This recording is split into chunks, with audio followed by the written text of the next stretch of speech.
Welcome back to Boundless Books. Today, we're exploring Chapter 11 of Harry Potter and the Half-Blood Prince, Hermione's Helping Hand.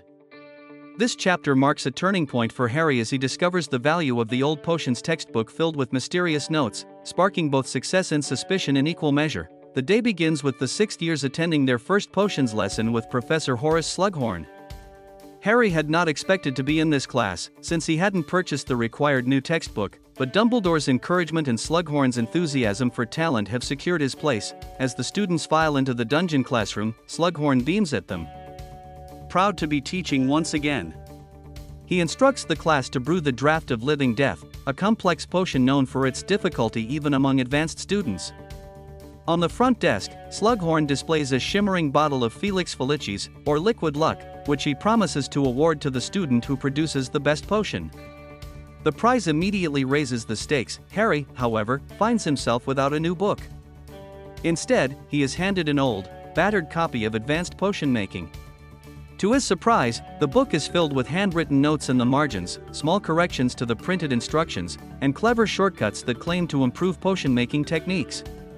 Curious and slightly desperate, Harry decides to follow the mysterious advice. As the brewing begins, chaos quickly fills the classroom. Students fumble with their ingredients, fumes rise, and many cauldrons bubble dangerously. Yet Harry, carefully following the scribbled notes, finds his potion progressing smoothly.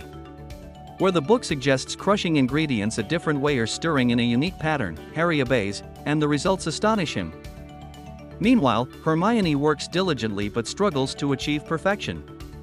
Her potion is decent but nowhere near Harry's flawless result. Ron, as usual, muddles along, not particularly talented but determined.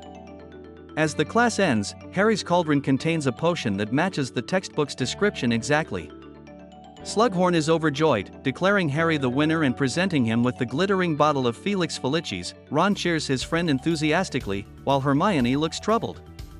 To her, Harry's success feels undeserved, since he relied on someone else's notes instead of his own knowledge.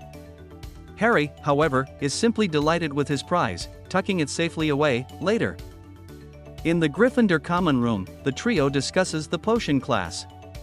Ron is impressed and thrilled by the idea of liquid luck, imagining all the ways it could help. Harry is quietly intrigued by the mysterious book and its unknown owner, who calls themselves the Half-Blood Prince. Hermione, however, is deeply uneasy. She argues that Harry is taking advice from a stranger whose intentions he doesn't know. What if the notes were dangerous? What if the shortcuts contained hidden risks? Despite her concerns, Harry continues to defend the book. For him, the notes proved their worth in class and brought him a victory he otherwise wouldn't have had. The trio's discussion reveals an important tension, the question of whether it's right to rely on unknown help. Even when it brings success, the chapter closes with a sense of mystery. Harry now possesses both Felix Felicis and a powerful new advantage in potions, but Hermione's suspicions cast a shadow over his triumph. Who is the Half-Blood Prince, and why did they fill this old book with secrets? The answers remain hidden, but their importance will only grow. Key moments in the chapter include: Slughorn introduces his first potions lesson and the prize of Felix Felicis. Harry discovers the old potions book full of handwritten notes. Following the notes, Harry brews a flawless draught of living death. Slughorn awards Harry the bottle of Felix Felicis. Hermione grows suspicious of the mysterious Half-Blood Prince. Differences between the book and the movie. In the book, the potion challenge and Harry's flawless success with the prince's instructions are explained in great detail, showing how he follows each step differently. The movie simplifies this moment, skipping over many of the detailed brewing instructions and focusing instead on the rivalry between students in class. Hermione's disapproval is clearer in the book, while in the movie, her suspicion feels less emphasized. That wraps up Chapter 11, Hermione's Helping Hand. This chapter introduces one of the most important mysteries of the sixth book, the identity and influence of the Half-Blood Prince. Harry's success may seem like luck, but Hermione's warnings remind us that shortcuts can come with hidden dangers. What do you think? Was Harry right to trust the notes, or should he have listened to Hermione? Let us know in the comments below.